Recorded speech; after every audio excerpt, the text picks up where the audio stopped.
بسم اللہ الرحمن الرحیم۔ شروع اللہ کے نام سے جو بڑا مہربان نہایت رحم والا ہے۔ تاخیر دعوت خطاب دیتا ہوں فضیلت الشیخ مفتی عبد الرحمن عابد صاحب کو، وہ آپ سے ہم کلام ہوتے ہیں۔ ان الحمد للہ نحمده ونستعینه ونستغفره ونعوذ باللہ من شرور انفسنا ومن سیئات اعمالنا من يهده الله فلا مضل له ومن يضلل فلا هادي له واشهد ان لا اله الا الله وحده لا شريك له واشهد ان محمدا عبده ورسوله اما بعد فاعوذ بالله من الشيطان الرجيم بسم اللہ الرحمن الرحیم وما ارسلنا من قبلك من رسول الا نوحی الیہ انہ لا الہ الا انا فاعبدون،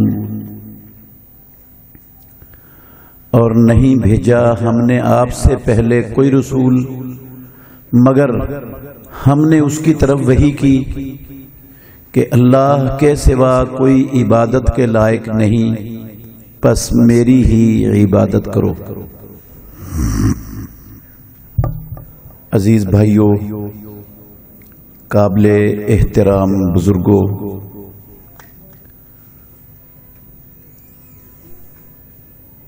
دنیا کی اس زندگی میں بہت سی چیزیں ہیں جو بڑی ہی اہمیت کی حامل ہیں۔ خوراک ہے نا، خوراک غذا جو ہم کھاتے ہیں، اگر انسان کو نہ ملے تو انسان کی یہ زندگی ختم ہو جاتی ہے۔ بہت بڑی اہمیت ہے غذا کی۔ لباس اگر انسان کے پاس نہ ہو تو انسان کسی کا سامنا ہی نہیں کر سکتا۔ بہت بڑی اہمیت ہے انسانی زندگی میں لباس کی۔ انسان بیمار ہو جاتا ہے تو علاج معالجے کی اہمیت کا بھی کوئی انکار نہیں کر سکتا۔ ہم سب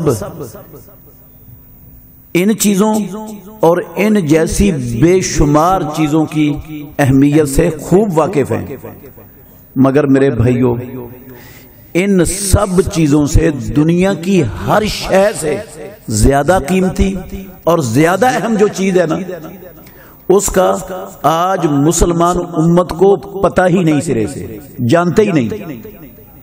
بہت بڑا المیہ ہے یہ، وہ ہے عبادت صرف اور صرف اللہ رب العالمین کی۔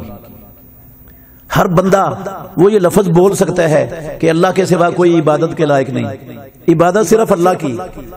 میں دیانتداری سے کہتا ہوں 99% کلمہ پڑھنے والے مسلمان مومن کہلانے والے، وہ اس کا مطلب کیا ہے کہ عبادت صرف اللہ کی، اللہ کے سوا کوئی عبادت کے لائق نہیں، اس کی الف اور بے بھی مسلمانوں کو نہیں آتی۔ جس بات کو سمجھانے کے لیے اللہ نے نوح علیہ السلام سے لے کر محمد الرسول اللہ صلی اللہ علیہ وسلم تک سارے نبی بھیجے، جس بات کو سمجھانے کے لیے اللہ رب العالمین نے تورات، انجیل، زبور اور قرآن نازل کیا، اس بات کا آج مسلمان امت کو پتہ ہی نہیں۔ میں تھوڑا سا انشاءاللہ سمجھاؤں گا، اگر آپ توجہ میری طرف رکھیں گے نا، نفع بڑھا دے گا اللہ آپ کو دنیا میں بھی اور آخرت میں بھی۔ عبادت صرف اللہ کی، اس کا کیا مطلب ہے میرے بھائیوں؟ اس کا مطلب ہے، غور کرنا، توجہ سے سننا ہے، اللہ کی ذات، اللہ کی صفات، اللہ کے اختیارات اور اللہ کے حقوق، ان میں کائنات میں کوئی چیز شریک نہیں۔ اللہ اپنی ذات میں بھی اکیلا، اپنی صفات میں بھی اکیلا، اپنے اختیارات میں بھی اکیلا، اور اپنے حقوق میں بھی اکیلا۔ اگر کوئی بندہ دنیا کا اللہ کی ذات میں کسی کو شریک بنا دیتا ہے تو عبادت صرف اللہ کی نہیں رہتی، وہ عبادت صرف اللہ کی دھجیاں اڑا کے رکھ دیتا ہے اس جملے کی۔ اور اگر کوئی بندہ اللہ کی صفات میں کسی کو شریک ٹھہراتا ہے تب بھی عبادت صرف اللہ کی نہیں رہتی، وہ جس کو اللہ کی صفات میں شریک بنایا وہ بھی معبود اور رب بن جاتا ہے۔ اور جب بندہ اللہ کے اختیارات میں کسی کو شریک ٹھہراتا ہے تو پھر بھی عبادت صرف اللہ کی نہیں رہتی، وہ بھی معبود بن جاتا ہے جس کو اللہ کے اختیارات میں شریک کیے۔ اور جب اللہ کے حقوق میں کوئی کلمہ پڑھنے والا کسی کو شریک ٹھہراتا ہے تو عبادت صرف اللہ کی نہیں رہتی، وہ جس کو رب کے حقوق میں شریک کیا وہ بھی رب بن گیا ہے۔ اور مسلمانوں نے لا علمی کی وجہ سے، علم ہی نہیں، پتہ ہی نہیں، سیکھا ہی نہیں، زندگی میں کوشش ہی نہیں کی، لا علمی کی وجہ سے مسلمان آج اللہ کے اختیارات میں بھی، اللہ کے حقوق میں بھی، اللہ کی صفات میں بھی اور اللہ کی ذات میں بھی بے شمار چیزوں کو شریک کیے بیٹھے، بے شمار چیزوں کو شریک کیا ہوا ہے۔ اللہ کے اختیارات میں شرک کیسے ہوتا ہے میں چاروں کی ایک ایک مثال دوں گا، دلیل بھی ساتھ دوں گا، انشاءاللہ غور کرنا۔ اللہ کے اختیارات میں کیسے شرک ہوتا ہے؟ میرے بھائیوں، حلال و حرام یہ اختیار صرف اللہ کا ہے۔ رب العالمین نے حلال و حرام کا اختیار اپنے سوا اپنے نبیوں کو بھی نہیں دیا، حتیٰ کہ امام الانبیاء سید ولد آدم محمد الرسول اللہ صلی اللہ علیہ وسلم کو بھی یہ اختیار نہیں دیا کہ جس چیز کو چاہیں وہ حلال کر دیں اور جس کو چاہیں حرام کر دیں، یہ اختیار صرف اللہ کا ہے۔ یہودیوں نے، عیسائیوں نے، اہل کتاب نے اپنے مولویوں کو اور اپنے درویشوں کو اللہ کے اختیارات میں شریک کیا ہوا تھا۔ کیسے شریک کیا تھا؟ اللہ نے کہا، غور کرنا ذرا، اتخذوا 32 نمبر آیت ہے سورہ توبہ کی، اتخذوا احبارہم ورہبانہم اربابا من دون اللہ۔ اہل کتاب نے اپنے مولویوں درویشوں کو اللہ کے سوا رب بنا لیا تھا، انہوں نے اللہ کے سوا رب بنایا ہوا تھا انہوں نے مولویوں کو اور درویشوں کو۔ ترمذی میں حدیث ہے، حضرت عدی بن حاتم رضی اللہ عنہ یہ عیسائیت چھوڑ کر مسلمان ہوئے تھے، کہنے لگے اللہ کے نبی ہم نے رب تو نہیں بنایا تھا، میں بھی تو عیسائی رہ کے آیا ہوں۔ یا راوی کو شک ہے یہ لفظ بولے کہ انہوں نے رب تو نہیں بنایا تھا انہوں نے ان کو مولویوں درویشوں کو، جبکہ اللہ قرآن میں کہتا ہے انہوں نے اپنے مولویوں درویشوں کو رب بنا لیا۔ رسول مکرم صلی اللہ علیہ وسلم نے فرمایا، کیا جو چیز ان کے درویش، ان کے مذہبی رہنما ان کے لیے حلال کرتے تھے، کیا وہ اس کو حلال نہیں سمجھتے تھے؟ جس کو وہ حرام کر دیتے تھے کیا وہ اس کو حرام نہیں سمجھ لیتے تھے؟ عدی کہتے ہیں اللہ کے نبی ایسا تو تھا۔ آپ نے فرمایا فَتِلْكَ عِبَادَتُهُمْ، عدی اسی کا نام ہے ان کی عبادت کرنا، اور اسی کا مطلب ہے رب بنانا۔ وہ کروڑ کہیں یہ ہمارے رب نہیں ہے، یہ ہمارے معبود نہیں ہے، یہ ہمارے الہ نہیں ہے، کروڑ کہیں، لیکن جب اختیار رب کا ان کو دے دیا جو صرف رب کا اختیار ہے تو وہ رب بن گئے اور عبادت ان کی ہو گئی آٹومیٹک۔ وہ کروڑ کہیں ہم کسی کی عبادت نہیں کرتے اللہ کے سوا، لیکن وہ عبادت کر رہے۔ جو اختیار اللہ رب العالمین کے پاس ہے صرف محمد الرسول اللہ صلی اللہ علیہ وسلم کے پاس نہیں، وہ انہوں نے مولویوں درویشوں کو دے دیے۔ قرآن میں ہے نا، رسول مکرم صلی اللہ علیہ وسلم نے قسم اٹھا لی کہ آج کے بعد شہد نہیں کھانا۔ آپ کو پتہ ہے اللہ نے وہی نازل کر دی، یا ایھا النبی لم تحرم ما احل اللہ لک، اے نبی محمد صلی اللہ علیہ وسلم آپ نے کیوں حلال کیا اس چیز کو جس کو اللہ نے آپ کے لیے حرام، آپ نے کیوں حرام کیا اس چیز کو جس کو اللہ نے آپ کے لیے حلال کر دی؟ آپ کون ہوتے ہو اللہ کی حلال کردہ چیز کو حرام کرنے والے؟ قد فرض اللہ لکم تحلۃ ایمانکم، اللہ نے آپ پر فرض کر دیا اپنی قسم توڑو، کفارہ دو اپنی قسم کا اور کھاؤ اس شہد کو۔ حلال و حرام کا اختیار محمد رسول اللہ صلی اللہ علیہ وسلم کے پاس نہیں، اور یہود و نصارہ نے، اہل کتاب نے اپنے علماء درویشوں کو دیا۔ اللہ نے کہا یہ رب بنانا ہے اور امام الانبیاء نے کہا یہی عبادت کرنا ہے۔ جو کام اہل کتاب نے کیا تھا نا، آج وہی کتاب وہی کام مسلمانوں نے بھی کیا ہوا ہے، مسلمانوں نے بھی کیا ہوا ہے۔ چھوٹی چھوٹی دو مثالیں دوں گا میں۔ اللہ مالک الملک نے قرآن مجید میں شراب کو حرام قرار دیا ہے۔ اللہ نے کہا شراب حرام ہے۔ مدینے والے امام محمد الرسول اللہ صلی اللہ علیہ وسلم کی احادیث ہیں، کلو مسکرن خمر و کلو مسکرن حرام، ہر نشہ آور چیز خمر ہے اور ہر نشہ آور چیز حرام ہے، ہر نشہ آور چیز خمر۔ اللہ نے کہا انما الخمر والمیسر والانصاب والازلام رجس من عمل الشیطان، شیطانی عمل ہے، گندی چیزیں ہیں، حرام ہے۔ اللہ نے حرام کیا، رسول اللہ صلی اللہ علیہ وسلم نے خبر دی اللہ کے حرام کردہ کی کہ ہر نشاور خمر ہے، ہر نشاور۔ ہم مسلمانوں میں سے بہت سے لوگوں نے کیا کیا، ہمارے علماء نے، درویشوں نے، ائمہ نے، انہوں نے شراب کو محدود کر دیا دو چیزوں میں صرف۔ انہوں نے کہا انگور کا جوس نکالو، اس کو آگ پر پکاؤ، جب وہ ایک سلس باقی رہ جائے نا، دو سلس ختم ہو جائے تو اس کا نام ہے شراب۔ یا کھجور سے جو چیز حاصل ہوگی اس کا نام شراب ہے۔ باقی دنیا کی کوئی چیز، گندم سے بناؤ، گنے سے بناؤ، جو جوار سے بناؤ، مکئی سے بناؤ، دنیا کی کسی شے سے بناؤ، جتنا بھی نشہ ہو وہ شراب ہے ہی نہیں، وہ حلال ہے۔ اچھا جو شراب ہے، یہ جو جوس ہے انگور کا، جب ایک سلس باقی رہ جائے یہ بھی حرام اس وقت ہوگا جب یہ نشہ پیدا کرے۔ نشہ پیدا کرنے سے پہلے حرام ہے ہی نہیں، حلال ہے۔ آپ نے ایک گلاس پیا نشہ نہیں آیا تو وہ حرام ہی نہیں، وہ حلال ہے۔ دوسرا پیا پھر نشہ نہیں آیا وہ بھی حلال ہے۔ تیسرا پیا نشہ آیا تو اب یہ جس سے نشہ دیا نا وہ حرام ہے۔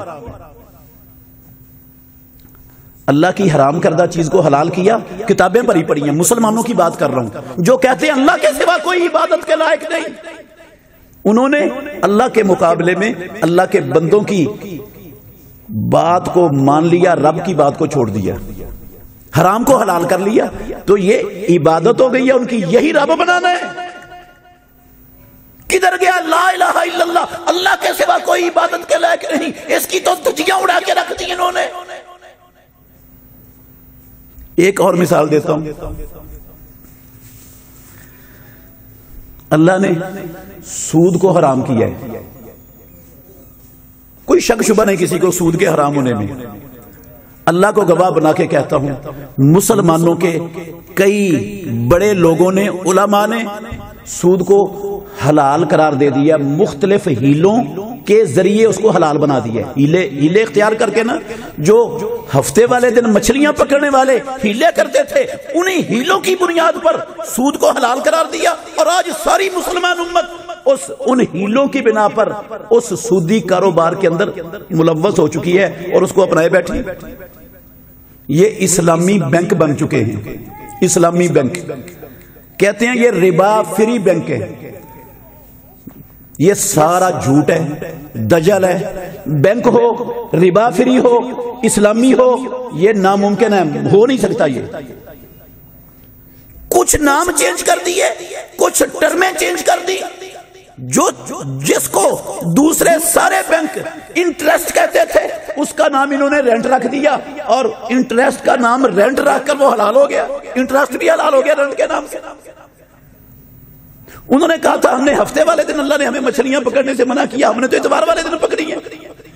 انہوں نے کہا ہم نے انٹرسٹ نہیں لیا، ہم نے تو رینٹ لیا ہے۔ اب وہ انٹرسٹ کا نام رینٹ رکھنے سے حلال ہو جائے گا؟ انہوں نے اس کا نام رینٹ رکھا اور ہم نے رینٹ کے نام پر اسلام کے طور پر اس کو قبول کر لیا، اللہ کے حکم کو چھوڑ دیا۔ یہ ہے ان کو رب بنانا، یہ ہے ان کی عبادت کرنا جس کو رب نے قرآن میں کہا اتخذوا احبارهم ورهبانهم اربابا من دون اللہ، اور امام الانبیاء نے کہا تلک عبادتهم، ادھی اسی کا نام ہے عبادت ان کی۔ آپ رکوع کریں اللہ کے لیے، سجدہ کریں اللہ کے لیے، نظر نیاز پیش کریں اللہ کے لیے، ہاں نماز پڑھیں اللہ کے لیے، حج کریں اللہ کے لیے، لیکن اللہ کا اختیار حلال و حرام کا وہ کسی مولوی کو دے دے، عبادت اس مولوی کی ہوگی۔ رب وہ مولوی بن چکا ہے، نماز کے باوجود، حج کرنے کے باوجود، کلمہ پڑھنے کے باوجود، نظر اللہ کے لیے کرنے کے باوجود وہ مولوی رب بن چکا ہے، عبادت اس کی ہو رہی ہے۔ کر رہے ہیں مسلمان، پتہ ہی نہیں ہے کہ ہم اللہ کے سوا دوسروں کو رب بنا کے بیٹھے، ان کی پوجا اور عبادت ہو رہی ہے۔ ایک یہ ہے اللہ کے اختیارات میں شرک ہو رہا ہے، سرے عام ہو رہا ہے۔ ایک یہ تو میں نے 2 مثالیں دی ہیں موٹی موٹی، ایسی مثالیں میں دینی شروع کروں تو بڑا لمبا وقت درکار ہے۔ اللہ کی صفات میں شرک وہ کیسے ہوتا ہے؟ ایک مثال دوں گا، صرف مثالیں بے شمار ہیں، سنیں گے آپ علماء سے۔ اللہ کی صفات میں شرک کی ایک مثال سن لیں۔ کائنات کے ذرے ذرے کا علم صرف اللہ رب العالمین کے پاس ہے، علام الغیوب وہ ہے، علیم بذات صدور وہ ہے، اس کے سوا ہر چھپی اور ہر غیب چیز کو جاننے والا پوری کائنات میں ہے ہی کوئی نہیں، کوئی نہیں ہے، کوئی نہیں جان سکتا جو الہ نہ ہو، معبود نہ ہو، رب نہ ہو، وہ چھپی غیب چیز کو، غیر موجود چیز کو نہیں جان سکتا۔ لیکن ہمارے ہاں کیا ہوتا ہے؟ ایک ہی مثال دوں گا بس، آپ غور کریں گے تو آپ کو انشاءاللہ بات سمجھ آئے گی۔ میں نے ایک پروگرام دیکھا استخارے کے نام سے، پاکستان کے قومی ٹی وی پر وہ پروگرام چل رہا تھا استخارے کے نام سے، شاید آپ نے بھی دیکھا ہو یا سنا ہو۔ میں نے پہلے دیکھا نہیں تھا، سنا تھا زبانی کلامی لوگوں سے۔ میں نے جب دیکھا نا، صرف 1.5 یا 2 منٹ بڑی مشکل سے میں دیکھ سکا، میری برداشت سے باہر ہو گیا۔ میں وہ اس کا حال آپ کو سناتا ہوں تھوڑا سا۔ 2 بیٹھے ہوئے تھے باشرہ لوگ، یہ پی ٹی سی ایل کا سیٹ ان کے سامنے پڑا تھا، بیل بجی، جو میں نے دیکھا اپنی زندگی میں ایک ہی مرتبہ دیکھا ہے قومی ٹی وی پر۔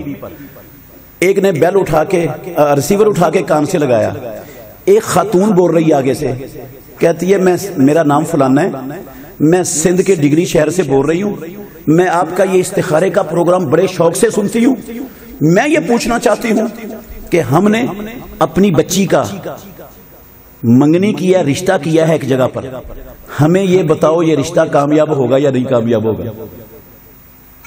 اس نے کہا بی بی اور کوئی بات؟ اس نے کہا نہیں کوئی نہیں، بس یہی مسئلہ ہے۔ اس نے ریسیور رکھ دیا۔ ابھی آدھا منٹ بھی نہیں گزرا تھا، دوبارہ بیل بجی، پھر اس نے وہ ریسیور اٹھا لیا، کان کو لگایا، پھر ایک عورت بول رہی ہے، کہتی ہے میں لاہور شہر سے، انارکلی سے بول رہی ہوں، مجھے لفظ یاد ہے اس کے، انارکلی سے، لاہور شہر سے بول رہی ہوں، میرا نام فلانا ہے، میں یہ پوچھنا چاہتی ہوں کہ ہماری ایک عزیزہ ہے، اس کا اپنے میاں کے ساتھ جھگڑا ہو گیا، وہ ناراض ہو کے ماں باپ کے گھر میں بیٹھی ہوئی ہے، تو کیا اس ہماری عزیزہ کی اس کے میاں کے ساتھ سلو ہوگی یا نہیں ہوگی؟ اس نے اس کی بھی بات سنی اور ریسیور رکھ دیا۔ میرے بھائیوں، میں دیانتداری سے کہتا ہوں، قسم اللہ کی میری برداشت سے باہر ہو گیا اتنے لفظ سن کر۔ میں نے جس بھائی کے گھر میں بیٹھا تھا، میں نے کہا اللہ کے لیے بند کر دو اس کو، میری برداشت سے باہر ہے۔ مسئلہ کیا تھا اس میں؟ یہ رشتہ کامیاب ہوگا یا نہیں ہوگا، یہ سلو ہوگی یا نہیں ہوگی، یہ جاننا صرف رب کا کام ہے، الہ کا کام ہے، اللہ کا کام ہے۔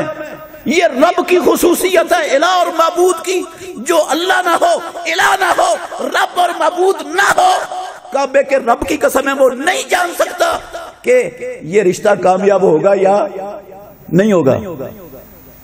اب ان عورتوں نے پوچھا ممکن ہے اس نے 2-4 منٹ بعد پروگرام کے اختتام میں ان کو جواب دیا ہوگا، جواب 2 میں سے ایک ہی ہونا تھا، وہ آپ بھی جانتے ہیں، یا اس نے کہنا تھا کہ یہ رشتہ کامیاب ہوگا یا نہیں ہوگا، ایک میں سے ایک بتانا تھا، یا یہ بتانا تھا سلوح ہوگی یا نہیں ہوگی، ایک اس نے بتا دیا اور انہوں نے مان لیا۔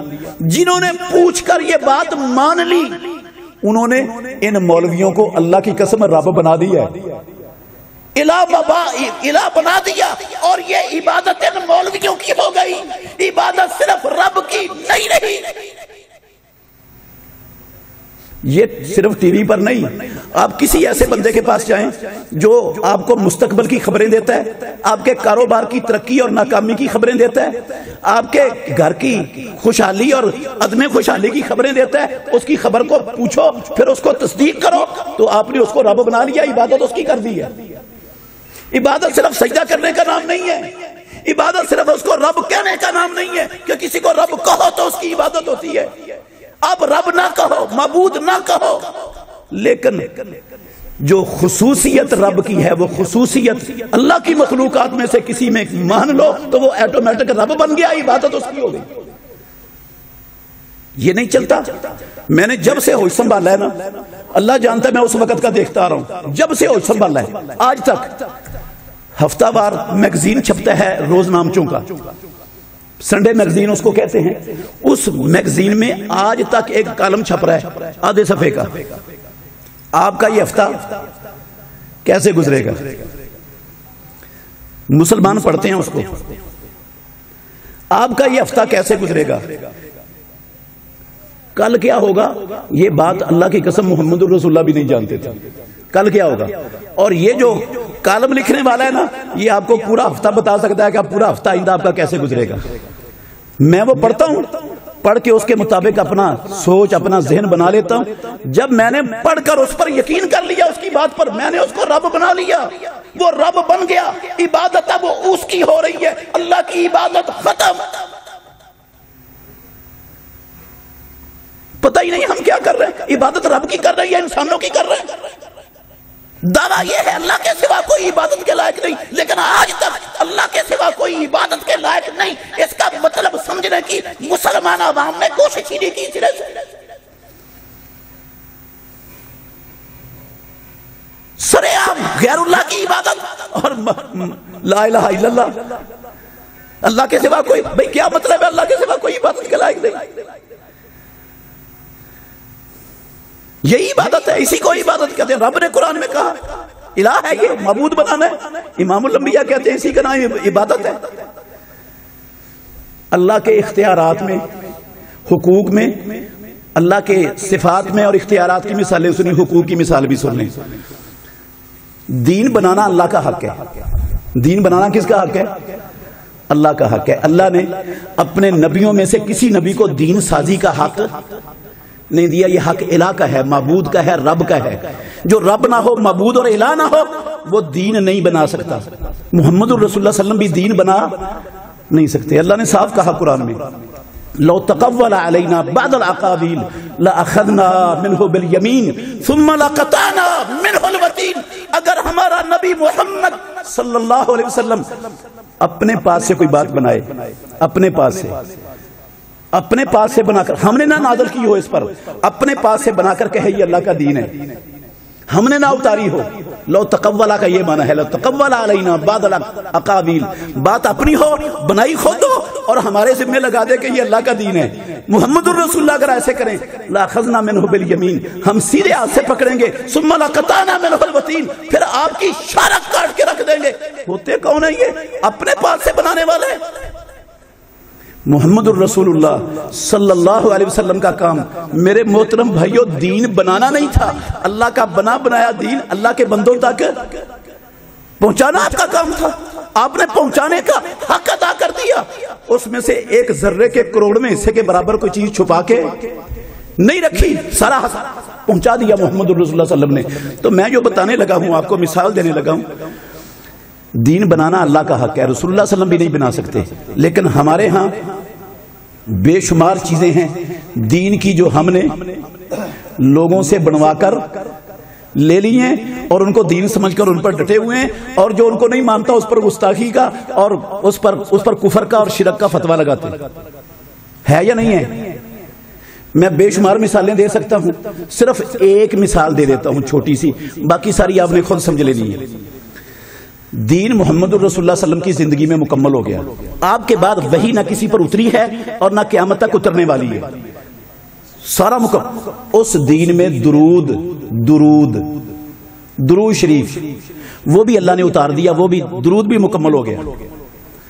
ہم نے مسلمانوں نے رسول اللہ صلی اللہ علیہ وسلم والے درود کو چھوڑ کر اپنے پاس سے بے شمار درود تیار کر لیے، جن کا نہ قرآن میں نام و نشان، نہ پیارے پیغمبر کی سنت اور حدیث میں نام و نشان بھی نہیں، کوئی صحیح چھوڑ کر ضعیف حدیث کے اندر بھی قسم اللہ کی ان درودوں کا وجود نہیں۔ جو درود ہم نے بنائے ان کی فضیلتیں اپنے پاس سے بنائی نہیں ہے کہیں، اور بنا کر لوگوں کے اندر پھیلا دیے۔ وہ جو مسنون درود ہے وہ ختم ہو گیا، مٹ گیا، اور جو غیر مسنون درود ہے وہ جنازے میں بھی آ گیا، وہ ہر شے میں وہی درود آ گئے جو گھر سے بنائے ہوئے ہیں، جن کا دین سے اسلام سے دور کا واسطہ اور تعلق نہیں۔ یہ دین سازی ہے۔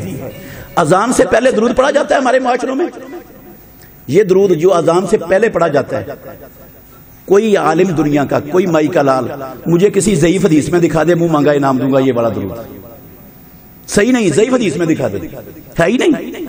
اس کو بنا لیا، اب جو نہیں پڑھتا کہتے ہیں یہ تو گستاخ ہے، یہ تو درود کے منکر ہیں، یہ تو درود نہیں پڑھتے۔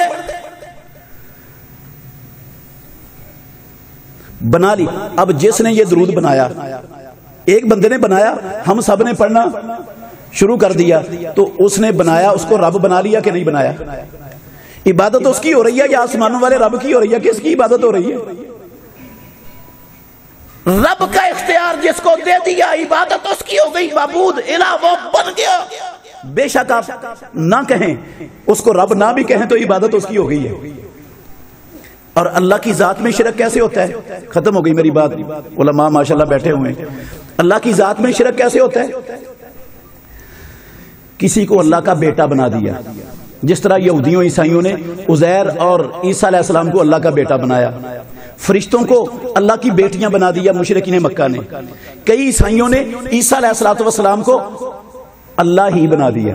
انہوں نے کہا ان اللہ هو المسیح ابن مریم، اللہ اور مسیح بن مریم ایک ہی ہے، دونوں میں فرق ہی کوئی نہیں۔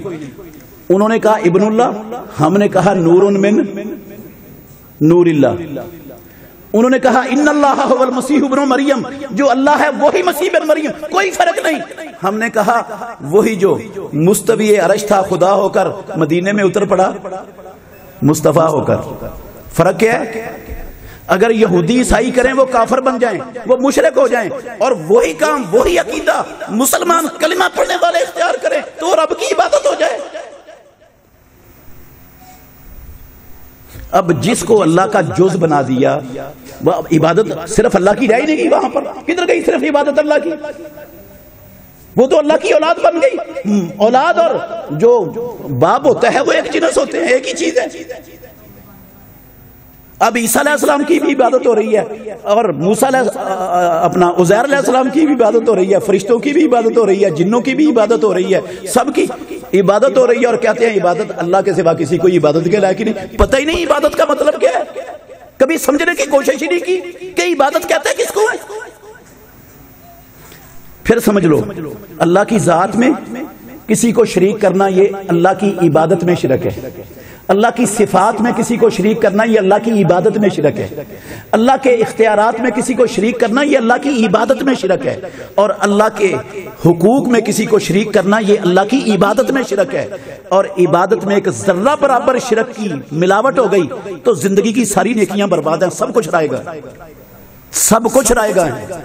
میرے بھائیوں، ختم نبوت کے حوالے سے بھی ساتھ لکھا ہوا ہے نا، یہ بھی عقیدے کا مسئلہ ہے۔ ختم نبوت کس کا مسئلہ ہے؟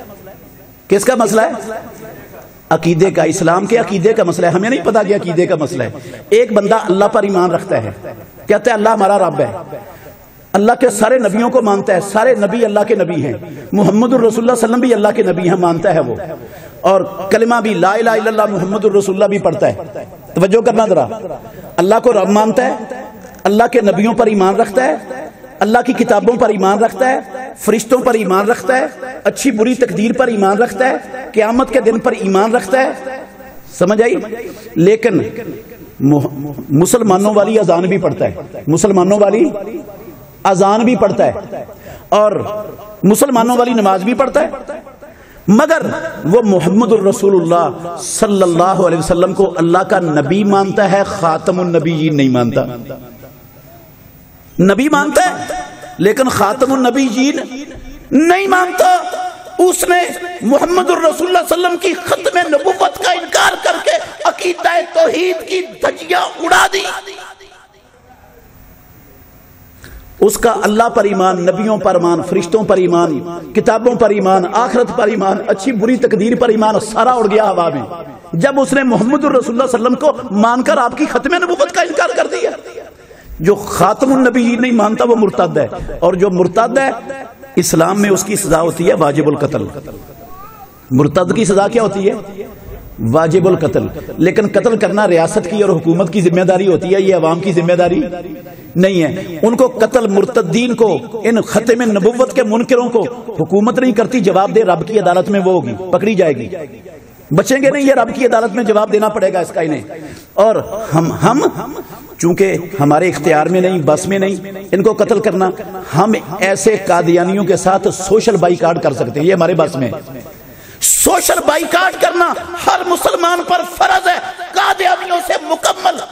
نہ ان سے کوئی چیز خریدنی ہے، نہ ان کو کوئی چیز بیچنی ہے، نہ ان کو اپنے پاس ملازم رکھنا ہے، نہ ان کے پاس جا کر ملازمت کرنی ہے، نہ ان کے ساتھ کوئی رشتہ داری، نہ کوئی دوستی، نہ کوئی ان کو اپنے بچوں کا ٹیوٹر رکھنا ہے، نہ کسی قسم کا تعلق قادیانیوں سے، ختم نبوت کے منکروں سے رکھنا مسلمان کے لیے حلال نہیں۔ سوشل بائیکاٹ کرنا فرض ہے، وہ مسلمان ہی نہیں۔ تو جو ختم نبوت کا انکار کرتا ہے وہ اسلام کا انکار کر دیتا ہے، عقیدہ کا انکار کر دیتا ہے۔ اللہ ہمیں سمجھنے کی، عمل کرنے کی توفیق عطا فرمائے۔